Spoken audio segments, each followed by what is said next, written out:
नमस्कार दोस्तों, स्वागत है आपका स्टडी विद सिलेक्टर्स में। और हम डेली करंट अफेयर के जो सेशन है उसमें आ गए हैं। आज हम देखेंगे नेक्स्ट वीडियो में हम 13 अक्टूबर 2023 का करंट अफेयर देखेंगे। इस वीडियो में जो 13 अक्टूबर का हम करंट अफेयर देखेंगे, इसमें 20 ऑब्जेक्टिव क्वेश्चन देखा जाएगा, 5 क्वेश्चन वन लाइनर देखेंगे, एक सवाल आपसे पूछते हैं उसका जवाब हम बताएंगे और एक सवाल आपसे पूछेंगे जिसका जवाब आपको कमेंट बॉक्स में देना होगा। तो चलते हैं आगे चलने से पहले आप सभी से अपील है कि हमारे चैनल स्टडी विद सिलेक्टर्स को लाइक करें, शेयर करें और सब्सक्राइब करें और बेल आइकन दबाना बिल्कुल न भूलें, जिससे सबसे पहले नोटिफिकेशन आप तक पहुंचता रहे। अपने दोस्तों तक शेयर करें, उनसे सब्सक्राइब करने के लिए रिक्वेस्ट करें, हम आपसे रिक्वेस्ट करते हैं। तो आज जो 13 अक्टूबर है उसका देखते हैं पहला क्वेश्चन क्या है। पहला क्वेश्चन कह रहा है, हाल ही में किस राज्य सरकार ने लेक लकड़ी प्यारी बेटी योजना शुरू की है? Option A Gujarat, option B Maharashtra, option C Uttar Pradesh और ऑप्शन डी असम। तो उस राज्य का नाम बताना है जिस राज्य ने लेक लकड़ी प्यारी बेटी योजना शुरू की है। तो इसका जो सही आंसर होगा, ये जो आंसर है वो है ऑप्शन बी महाराष्ट्र राज्य सरकार ने लेक लकड़ी प्यारी बेटी योजना शुरू की है। लेक लकड़ी जिसका हिंदी में है प्यारी बेटी, ये योजना शुरू की है महाराष्ट्र सरकार ने। तो क्वेश्चन नंबर 1 का आंसर ऑप्शन बी होगा महाराष्ट्र। अब ऑप्शन में जो महाराष्ट्र दिया है तो महाराष्ट्र के बारे में थोड़ा जानकारी देखते हैं। महाराष्ट्र की राजधानी क्या है? मुंबई है। और महाराष्ट्र का जो स्थापना दिवस है वो 1 मई 1960 को हुआ था। 1 मई 1960 को हुआ था। और जो रमेश बैस हैं वो हैं गवर्नर आपके महाराष्ट्र के, और जो सीएम है उनका नाम है एकनाथ शिंदे। तो ये महाराष्ट्र के बारे में जानकारी थी। ऑप्शन ए में दिया है गुजरात, तो गुजरात की राजधानी गांधीनगर है। और गुजरात का जो स्थापना दिवस है वो भी 1 मई 1960 को माना जाता है। आचार्य देवव्रत जो हैं वो हैं गवर्नर गुजरात के, और जो भूपेंद्र पटेल हैं वो हैं सीएम गुजरात के। ऑप्शन सी में दिया है उत्तर प्रदेश, उत्तर प्रदेश की राजधानी लखनऊ है।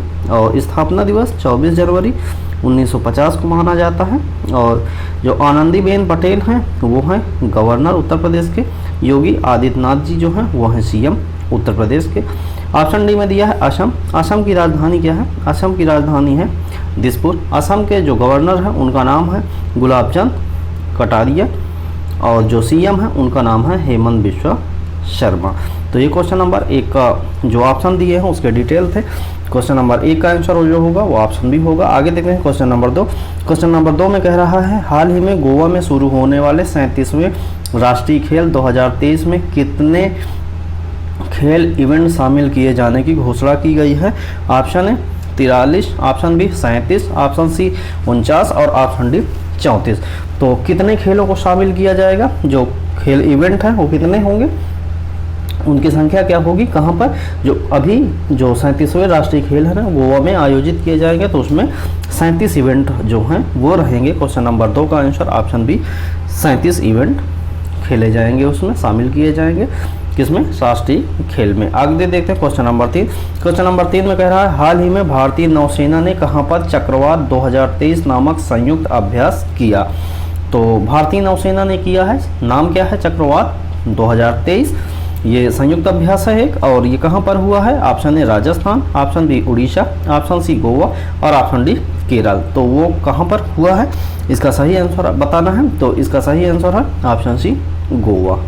गोवा में ये नौसेना द्वारा, भारतीय नौसेना द्वारा चक्रवात 2023 नामक संयुक्त अभ्यास किया गया है। गोवा ऑप्शन में आया। गोवा के बारे में जानकारी देखते हैं तो गोवा की राजधानी क्या है? पणजी है। 30 मई 1987 को स्थापना दिवस माना जाता है गोवा का। और PS श्रीधरन पिल्लई जो हैं वो हैं गवर्नर गोवा के, और जो प्रमोद सावंत हैं वो हैं सीएम गोवा के। तो गोवा के बारे में जानकारी रही। ऑप्शन ए में दिया है राजस्थान। राजस्थान की राजधानी क्या है? राजस्थान की राजधानी जयपुर है। और राजस्थान का स्थापना दिवस 30 मार्च 1949 को माना जाता है।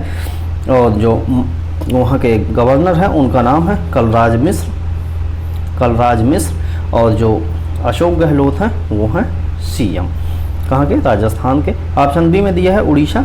उड़ीसा की जो राजधानी है, उड़ीसा की राजधानी क्या है?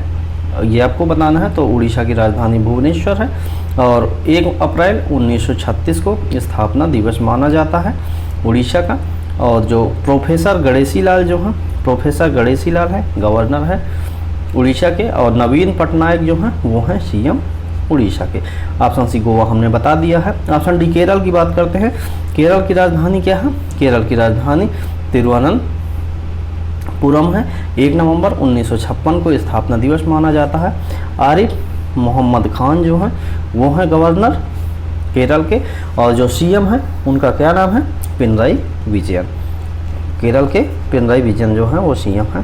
क्वेश्चन नंबर 3 का आंसर जो होगा वो ऑप्शन सी होगा। आगे देखते हैं क्वेश्चन नंबर 4। क्वेश्चन नंबर 4 में कह रहा है हाल ही में Association of Mutual Funds in India के नए चेयरमैन कौन बनाए गए हैं?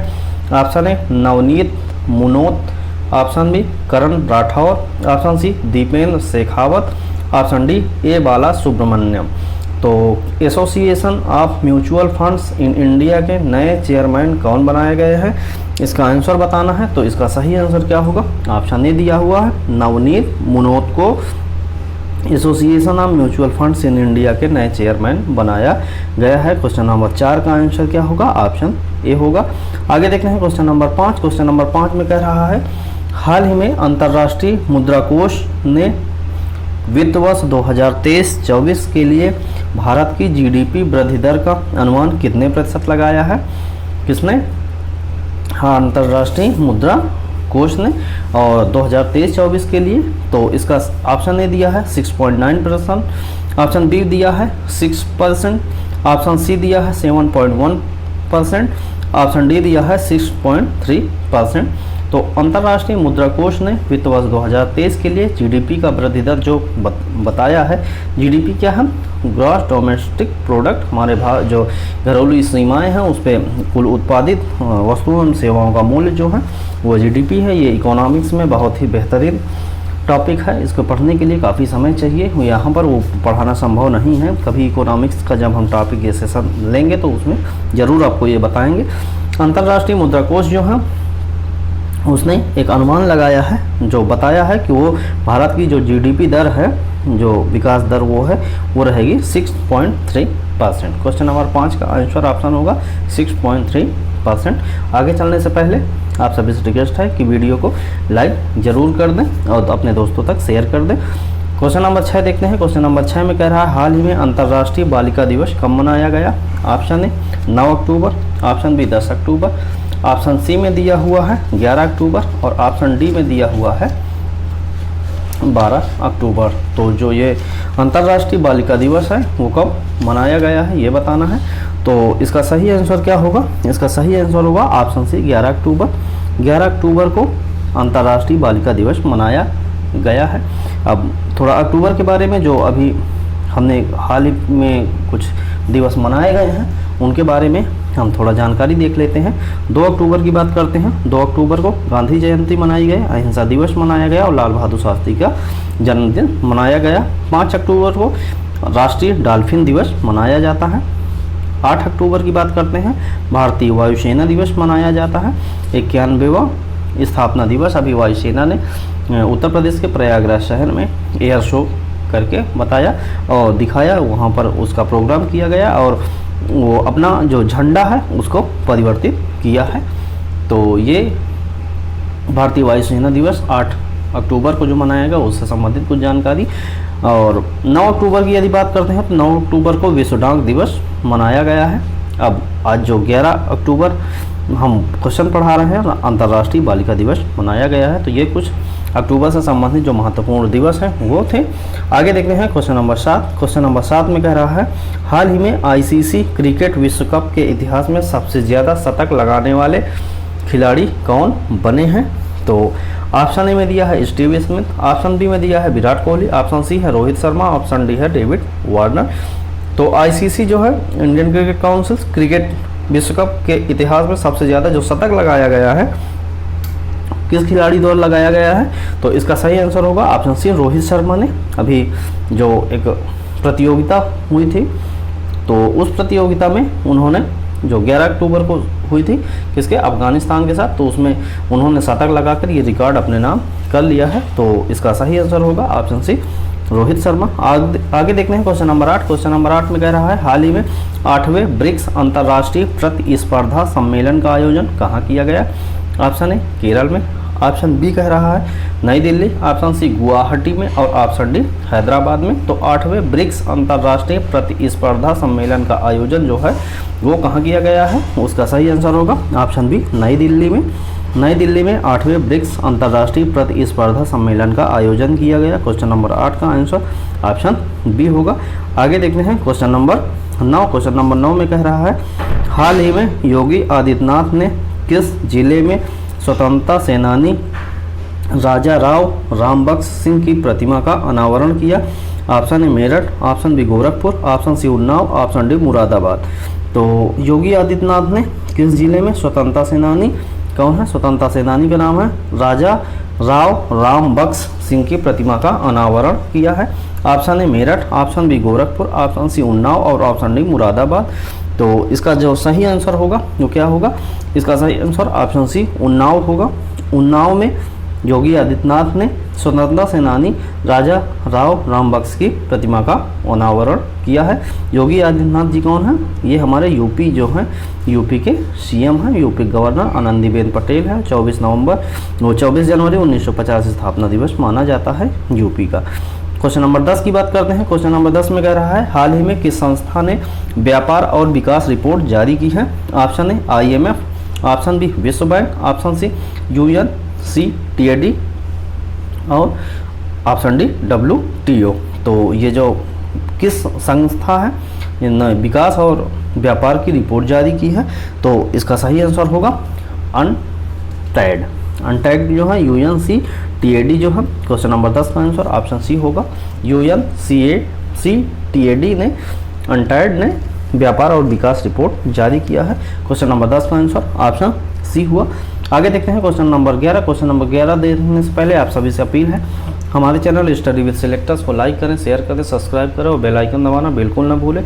अपने दोस्तों तक जरूर शेयर कर दें। हम आपसे रिक्वेस्ट करते हैं कि आप अपने दोस्तों से रिक्वेस्ट करें और चैनल को ज़्यादा से ज़्यादा आगे तक ले जाने में हमारा सहयोग करें। चैनल को सब्सक्राइब करवाएं और जो वीडियो ये हम PDF जिस PDF से पढ़ा रहे हैं आपको, इस PDF को पाने के लिए डिस्क्रिप्शन में हमने टेलीग्राम का जो लिंक दिया वहाँ से जाकर टेलीग्राम जरूर ज्वाइन कर लें। वहाँ पर ज्वाइन करने के बाद आपको ये PDF जो है वो फ्री ऑफ कॉस्ट अवेलेबल रहेगी। हर रोज़ की PDF हम वहाँ डाल देते हैं जो आपकी परीक्षा के लिए बेहद ही महत्वपूर्ण साबित होगी। तो आगे चलते हैं क्वेश्चन नंबर 11 देखते हैं। क्वेश्चन नंबर 11 में कह रहा है हाल ही में परसिवरेंस रोवर ने किस ग्रह पर डस्ट डेविल को कैद किया है। ऑप्शन ए मंगल ग्रह पर, ऑप्शन बी शुक्र ग्रह पर, ऑप्शन सी बुध ग्रह पर और ऑप्शन डी बृहस्पति ग्रह पर। तो परसिवरेंस रोवर ने किस ग्रह पर डस्ट डेविल को कैद किया है। क्वेश्चन नंबर 11 का आंसर क्या होगा, इसका आंसर होगा ऑप्शन ए मंगल ग्रह। मंगल ग्रह पर परसिवरेंस रोवर जो है उसने डस्ट डेविल को कैद किया है। क्वेश्चन नंबर 11 का answer option A. Question number 12 की बात करते हैं। क्वेश्चन नंबर 12 में कह रहा है हाल ही में हिंद महासागर रिम एसोसिएशन का अध्यक्ष किसे नियुक्त किया गया है। Option A Bharat, option B Sri Lanka, option C की बात करते हैं मालदीव और ऑप्शन डी थाईलैंड। तो हिंद महासागर रिम एसोसिएशन का अध्यक्ष किसे नियुक्त किया गया है, इसका सही आंसर क्या होगा, इसका सही आंसर होगा ऑप्शन बी श्रीलंका को नियुक्त किया गया है। श्रीलंका को IORA रिम एसोसिएशन हिंद महासागर इंडियन ओशियन रिम एसोसिएशन का अध्यक्ष नियुक्त किया गया है। किसे, श्रीलंका को। श्रीलंका की यदि हम बात करते हैं तो श्री जयवर्धने कोटे जो है वो राजधानी है श्रीलंका की और वहाँ पर श्रीलंकाई रुपया चलता है। और यदि मालदीव की बात करते हैं तो मालदीव की राजधानी तो माले है और वहाँ रुपया चलता है। और ऑप्शन डी में जो दिया है थाईलैंड, तो थाईलैंड की राजधानी नंबर 13। क्वेश्चन नंबर 13 में कह रहा है हाल ही में किसने के द्वारा प्रोजेक्ट कुइपर को शुरू किया गया है। एक प्रोजेक्ट है उसका नाम क्या है, कुइपर। ये किसके द्वारा शुरू किया गया है। Option Tesla, option B Amazon, option C NASA और ऑप्शन डी मेटा। तो ये किसके द्वारा शुरू किया गया है? तो ये जो प्रोजेक्ट कुइपर है ये ऑप्शन बी में दिया है, अमेजन के द्वारा ये प्रोजेक्ट शुरू किया गया है। क्वेश्चन नंबर 13 का आंसर ऑप्शन बी होगा। क्वेश्चन नंबर 14 की बात करते हैं। हाल ही में केंद्र सरकार द्वारा माई भारत संस्था को मंजूरी दी गई है। माई भारत का पूर्ण रूप क्या है? ऑप्शन है मोदी युवा भारत, ऑप्शन बी महान युवा भारत, ऑप्शन सी मेरा युग भारत और ऑप्शन डी मेरा युवा भारत। तो जो क्वेश्चन नंबर 14 है उसका आंसर क्या होगा? जो केंद्र सरकार द्वारा एक संस्था को मंजूरी दी गई है माई भारत, तो इसका जो पूरा नाम है वो क्या है? इसका फुल फॉर्म जो है, पूर्ण रूप जो है वो है मेरा युवा भारत। क्वेश्चन नंबर 14 का आंसर ऑप्शन डी मेरा युवा भारत इसका सही आंसर होगा। आगे देखते हैं क्वेश्चन नंबर 15। क्वेश्चन नंबर 15 में कह रहा है हाल ही में BWF विश्व जूनियर चैंपियनशिप में भारत के आयुष शेट्टी ने कौन सा पदक जीता है? ऑप्शन ए कांस्य पदक, ऑप्शन बी स्वर्ण पदक, ऑप्शन सी रजत पदक और ऑप्शन डी इनमें से कोई नहीं। तो जो आयुष शेट्टी हैं उन्होंने कौन सा पदक जीता है? उन्होंने कांस्य पदक जीता है। क्वेश्चन नंबर 15 का आंसर ऑप्शन ए होगा कांस्य पदक। आगे देखते हैं क्वेश्चन नंबर 16। क्वेश्चन नंबर 16 में कह रहा है हाल ही में किस बैंक ने भारत का पहला नंबरलेस क्रेडिट कार्ड लॉन्च किया है? ऑप्शन है State Bank of India, option B Yes Bank, option C Axis Bank और ऑप्शन डी इंडियन बैंक। तो उस बैंक का नाम बताना है जिसमें नंबरलेस क्रेडिट कार्ड लॉन्च किया है और ये भारत में पहली बार हुआ है। तो पहली बार कोई बैंक ऐसा कर रहा है कि जो बिना नंबर के ही क्रेडिट कार्ड लॉन्च किया है। तो इसका सही आंसर बताना है, तो इसका सही आंसर होगा option C Axis Bank. Axis Bank के द्वारा भारत का पहला नंबरलेस क्रेडिट कार्ड लॉन्च किया गया है। क्वेश्चन नंबर 16 का आंसर ऑप्शन सी है। आगे चलते हैं। आगे चलने से पहले आप सभी से अपील है कि चैनल को सब्सक्राइब करवाएं और अपने दोस्तों तक शेयर करें। वीडियो पसंद आए तो लाइक ज़रूर करें। और आगे देखते हैं क्वेश्चन नंबर 17। क्वेश्चन नंबर 17 में कह रहा है हाल ही में उत्तर प्रदेश के प्रतापगढ़ रेलवे स्टेशन का नाम बदलकर क्या कर दिया गया है? ऑप्शन ए माँ Belha Devi Dham Pratapgarh junction, option B Shanidev Dham Vishwanathganj junction, option C माँ चंद्रिका देवी धाम अंतु जंक्शन और ऑप्शन डी इनमें से कोई नहीं। तो इसका जो सही आंसर क्या होगा? एक जो उत्तर प्रदेश का एक ज़िला है प्रतापगढ़, जिसका बॉर्डर जो है वो हमारे प्रयागराज से जुड़ता है। तो उसका जो एक रेलवे स्टेशन है उसका नाम जो प्रतापगढ़ रेलवे स्टेशन था उसका नाम बदल दिया गया है। तो उसका नाम क्या हो गया है? इसका सही आंसर होगा ऑप्शन ए माँ बेल्हा देवी धाम प्रतापगढ़ जंक्शन जो है अब वो उसका नाम हो गया है। तो क्वेश्चन नंबर 17 का आंसर ऑप्शन ए होगा। आगे देखते हैं क्वेश्चन नंबर 18। क्वेश्चन नंबर 18 में कह रहा है हाल ही में किस राज्य के उद्योग विभाग ने बेंगलुरु में इन्वेस्टर समिट का आयोजन किया है? Option A Bihar, option B Uttar Pradesh, option C Gujarat और ऑप्शन डी मध्य प्रदेश। तो उस राज्य का नाम बताना है, वहाँ के गवर्नर का नाम बताना है, सीएम का नाम बताना है, राजधानी बताना है और स्थापना दिवस क्या है जिसने उद्योग विभाग ने, उस राज्य के उद्योग विभाग ने बेंगलुरु में इन्वेस्टर समिट का आयोजन किया है। तो इसका सही आंसर क्या होगा? इसका सही आंसर होगा ऑप्शन ए बिहार। बिहार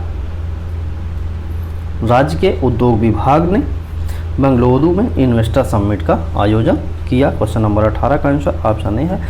बिहार की बात करते हैं तो बिहार की राजधानी क्या है? बिहार की राजधानी पटना है और बिहार का जो स्थापना दिवस है वो 22 मार्च 1912 है। मोस्ट इम्पॉर्टेंट क्योंकि ये आज़ादी के पहले की स्थापना दिवस के बारे में बात होती है। 22 मार्च 1912 और बिहार की राजधानी पटना है। राजेंद्र विश्वनाथ अर्लेकर जो हैं वो हैं गवर्नर। राजेंद्र विश्वनाथ अर्लेकर जो हैं वो हैं गवर्नर आपके बिहार के और जो नीतीश कुमार हैं वो हैं सीएम बिहार के। तो ये क्वेश्चन नंबर 18 का ऑप्शन ए था। क्वेश्चन नंबर 18 का बी जो उत्तर प्रदेश है उसके बारे में हमने 2 बार चर्चा कर चुके हैं पिछले क्वेश्चन में, तो बार बार वही चीज़ें लेंदी हो जाएंगी। ऑप्शन सी में दे रहा है गुजरात, तो गुजरात की राजधानी गांधीनगर, इसको भी हमने बता दिया है गांधीनगर है। और जो आचार्य देवव्रत हैं वो हैं गवर्नर वहाँ के। अब भूपेंद्र पटेल जो हैं वो है सीएम और स्थापना दिवस 1 मई 1960 को माना जाता है महाराष्ट्र और गुजरात का। ऑप्शन डी में दिया है मध्य प्रदेश। मध्य प्रदेश के बारे में हमने अभी नहीं देखा है तो मध्य प्रदेश की राजधानी बता देते हैं भोपाल है। और जो मध्य प्रदेश का स्थापना दिवस है वो क्या है? मध्य प्रदेश का स्थापना दिवस 1 नवंबर 1956 को माना जाता है। मध्य प्रदेश के जो गवर्नर हैं उनका नाम है मंगू भाई छगन भाई पटेल। ये हैं गवर्नर कहाँ के? मध्य प्रदेश के। और यदि मध्य प्रदेश के सीएम की बात करते हैं तो वहाँ शिवराज सिंह चौहान है, जहाँ पर चुनाव की घोषणा कर दी गई है। तो अभी शिवराज सिंह चौहान है वहाँ पर। तो क्वेश्चन नंबर 18 का जो आंसर होगा ऑप्शन ए बिहार होगा। बिहार राज्य के उद्योग विभाग ने बेंगलुरु में इन्वेस्टर समिट का आयोजन किया। क्वेश्चन नंबर 19 की बात करते हैं। क्वेश्चन नंबर 19 में कह रहा है हाल ही में भारत का शुद्ध प्रत्यक्ष कर संग्रह कितने प्रतिशत बढ़ा है? Option A 26.1%, option B 14.9%, option C 21.8%। तो भारत का जो शुद्ध प्रत्यक्ष कर संग्रह है वो कितने प्रतिशत बढ़ा है? इसका सही आंसर होगा ऑप्शन सी 21.8%। भारत का जो शुद्ध प्रत्यक्ष कर का जो संग्रह है वो 21.8% की वृद्धि किया है। क्वेश्चन नंबर 19 का आंसर ऑप्शन सी होगा। आगे देखते हैं क्वेश्चन नंबर 20। क्वेश्चन नंबर 20 जो आज का हमारा ऑब्जेक्टिव टाइप का क्वेश्चन है, जो ऑब्जेक्टिव का जो क्वेश्चन है वो हमारा लास्ट क्वेश्चन है। इसके बाद हम वन लाइनर के रूप में देखेंगे। तो आज देखते हैं लास्ट क्वेश्चन जो ऑब्जेक्टिव का, हाल ही में किस राज्य में ए हेल्प कार्यक्रम शुरू किया गया? Option A Haryana, option B Jharkhand, option C Orissa और ऑप्शन डी पश्चिम बंगाल। तो जो ए हेल्प कार्यक्रम है वो कहाँ शुरू किया है, किस राज्य में शुरू किया गया है? तो इसका सही आंसर होगा ऑप्शन बी झारखंड। झारखंड राज्य में ए हेल्प योजना जो है कार्यक्रम जो है वो शुरू किया गया है। क्वेश्चन नंबर 20 का आंसर ऑप्शन बी होगा। ऑप्शन में दिए हुए जो झारखंड है, झारखंड की यदि बात करते हैं तो झारखंड की जो राजधानी है वो क्या है? झारखंड की राजधानी रांची है। और 15 नवंबर 2000 को स्थापना दिवस माना जाता है। सीपी राधाकृष्णन जो हैं वो हैं गवर्नर झारखंड के, और हेमंत सोरेन जो हैं वो हैं सीएम झारखंड के। तो ये झारखंड के बारे में जानकारी थी। ऑप्शन ए में दिया है हरियाणा। तो हरियाणा की जो राजधानी है, हरियाणा की राजधानी चंडीगढ़ है। और हरियाणा का स्थापना दिवस 1 नवंबर 1966 को माना जाता है। बंडारू दत्तात्रेय हैं गवर्नर कहाँ के? हरियाणा के। हरियाणा के बंडारू दत्तात्रेय गवर्नर है। मनोहर लाल खट्टर जो हैं वो हैं सीएम हरियाणा के। तो ऑप्शन हरियाणा झारखंड की बात हमने कर ली। उड़ीसा की बात हमने आपसे पहले भी कर ली है, तो नहीं बात करते हैं उसके बारे में। बात करते हैं पश्चिम बंगाल। तो पश्चिम बंगाल की राजधानी क्या है? पश्चिम बंगाल की राजधानी कोलकाता है। 26 जनवरी 1950 को स्थापना दिवस माना जाता है। और उसके बाद यदि वहाँ के गवर्नर की बात करते हैं तो सीवी आनंद बोस हैं, सीवी आनंद बोस हैं। और यदि सीएम की बात करते हैं तो ममता बनर्जी वहाँ पर की सीएम है, कहाँ की? पश्चिम बंगाल के। तो अब हम देखते हैं 20 ऑब्जेक्टिव क्वेश्चन के बाद हम चलते हैं वन लाइनर के रूप में। जो करंट अफेयर के क्वेश्चन है ये कहीं ना कहीं हमने आपको पढ़ाया है ऑब्जेक्टिव में, और ये बहुत ही महत्वपूर्ण है इसलिए आपको यहाँ पर दिए जा रहे हैं। तो देखते हैं एक पॉइंट। हाल ही में राजस्थान में दुनिया का तीसरा और भारत का दूसरा सबसे बड़ा क्रिकेट स्टेडियम बनाए जाने की घोषणा की गई है। राजस्थान में दुनिया का तीसरा और भारत का दूसरा क्रिकेट स्टेडियम बनाया जाएगा। पॉइंट नंबर 2 की बात करते हैं। हाल ही में मेघालय ने बिजली की कमी से जूझने के कारण सौर मिशन लॉन्च किया है। मोस्ट इंपॉर्टेंट क्वेश्चन है, कौन सा राज्य है जिसने सौर मिशन लॉन्च किया है? तो उसका नाम है मेघालय। और मेघालय की यदि बात करते हैं तो मेघालय की राजधानी क्या है? मेघालय की राजधानी शिलांग है। फागू चौहान जो हैं वो हैं गवर्नर, और कॉनराड संगमा जो हैं वो हैं सीएम कहाँ के? मेघालय के। तो ये पॉइंट नंबर 2 हुआ। पॉइंट नंबर 3 की बात करते हैं। पॉइंट नंबर 3 में कह रहा है हाल ही में विश्व बैंक ने दक्षिण एशिया में अपनी पहली सड़क सुरक्षा परियोजना की शुरुआत ढाका में की है। ढाका क्या है? ढाका है बांग्लादेश की राजधानी जहाँ पर टका चलता है। तो ये विश्व बैंक ने दक्षिण एशिया में पहली अपनी सड़क सुरक्षा परियोजना की शुरुआत जो है वो बांग्लादेश की राजधानी ढाका में की है। पॉइंट नंबर 4 की बात करते हैं। पॉइंट नंबर 4 में कह रहा है हाल ही में देश का पहला यूनिटी मॉल उज्जैन में स्थापित किया जाएगा। मोस्ट इम्पॉर्टेंट है, देश का पहला कहा रहा है। तो देश का जो पहला यूनिटी मॉल है वो कहाँ स्थापित किया जाएगा? वो उज्जैन में स्थापित किया जाएगा। उज्जैन कहाँ है? ये मध्य प्रदेश का एक शहर है। पॉइंट नंबर 5 की बात करते हैं तो पॉइंट नंबर 5 में कह रहा है हाल ही में विश्व की सबसे ऊंची नटराज की प्रतिमा जो है वो दिल्ली में G20 शिखर सम्मेलन के स्थल जो जिसका नाम है भारत मंडपम, वहाँ पर स्थापित की गई है। ये विश्व की सबसे ऊंची नटराज की प्रतिमा है। तो ये आज का हमारा वन लाइनर का क्वेश्चन थे, 5 क्वेश्चन जो हमने देखे। तो आप सभी से अपील करते हैं कि हमारा जो ये चैनल है इसको ज़्यादा से ज़्यादा लोगों से सब्सक्राइब करवाने के लिए शेयर करें और लोगों से रिक्वेस्ट करें। हम आपसे रिक्वेस्ट करते हैं, हम जो भी मटेरियल दे रहे हैं वो बहुत ही अच्छा मटेरियल, बहुत ही मेहनत करके आपको प्रोवाइड करवाते हैं। 20 क्वेश्चन आपको 25 मिनट में जो हम ऑब्जेक्टिव टाइप का देते हैं, 5 क्वेश्चन हम वन लाइनर आपको देते हैं। और जो इसका डिटेल जो 25 क्वेश्चन का हम डिटेल बताते हैं तो नियर अबाउट ये 25 क्वेश्चन ये और 25 ही डिटेल हो जाता है, जो टोटल आपको 50 क्वेश्चन के करीब लेके जाता है। तो 25 मिनट में आपको 50 से 60 क्वेश्चन जो मिल जाते हैं, इतना पूरे यूट्यूब में कहीं भी नहीं मिलेगा। इसलिए हमारा विश्वास कीजिए, हमारे ही चैनल को फॉलो करिए और भी आप पढ़िए, पढ़ने को कहीं मना नहीं है, लेकिन आप हमारे चैनल को ज़रूर एक बार विजिट करें और देखें हम जो कंटेंट देते हैं वो बेहद ही महत्वपूर्ण होता है। तो चलते हैं आगे, देखते हैं पिछले सवाल का एक जो जवाब है। जो पिछला सवाल हमने आपसे पूछा था उस सवाल का जवाब आपको बताना है। तो हाल ही में किस राज्य ने नीर महल जल महोत्सव आयोजित किया? तो ये इसका सही आंसर क्या होगा? इसका सही आंसर होगा ऑप्शन में जो दिया था त्रिपुरा। त्रिपुरा में नीर महल जल महोत्सव आयोजित किया गया है। आपके लिए पिछले दिन का एक सवाल जिसका जवाब आपको कमेंट बॉक्स में देना है। तो आज देखते हैं वो सवाल क्या है। हाल ही में गंगा डॉल्फिन को किस राज्य का राज्य जलीय पशु घोषित किया गया है? Option A Uttarakhand, option B Paschim Bangal, option C Madhya Pradesh और ऑप्शन डी उत्तर प्रदेश। तो जो डॉल्फिन है गंगा डॉल्फिन वो किस राज्य का राज्य जलीय पशु घोषित किया गया है? इसका आंसर जो है वो आप कमेंट बॉक्स में हमें देंगे, जिससे हम आप अपने आप को देखें, आप भी देखें और इवैल्यूएट करें कि हाँ आप कितना चीज़ें पिछले जो पढ़ाई जाती हैं उसको ध्यान से पढ़ते हैं। तो यहाँ पर आपको ये जो 20 ऑब्जेक्टिव क्वेश्चन थे उनका हमने जवाब दिया है आपको, जिससे आपको रिवीजन करते समय कोई प्रॉब्लम ना हो। हम सभी एक दिवसीय परीक्षाओं से संबंधित अलग अलग जो सब्जेक्ट पढ़ाते हैं उसका PDF नोट्स भी आपको अवेलेबल करवाते रहते हैं। और डेली करंट अफेयर का सीजन तो लगातार आपको चल रहा है और चलता रहेगा। तो करंट अफेयर का ये वीडियो ज़रूर आप देखें, ये सेशन आप ज़रूर अटेंड करें। और अंत में आप सभी से अपील है कि चैनल को सब्सक्राइब करें, लोगों तक शेयर ज़रूर करें। और इस वीडियो को देखने के लिए आप सभी का बहुत बहुत धन्यवाद।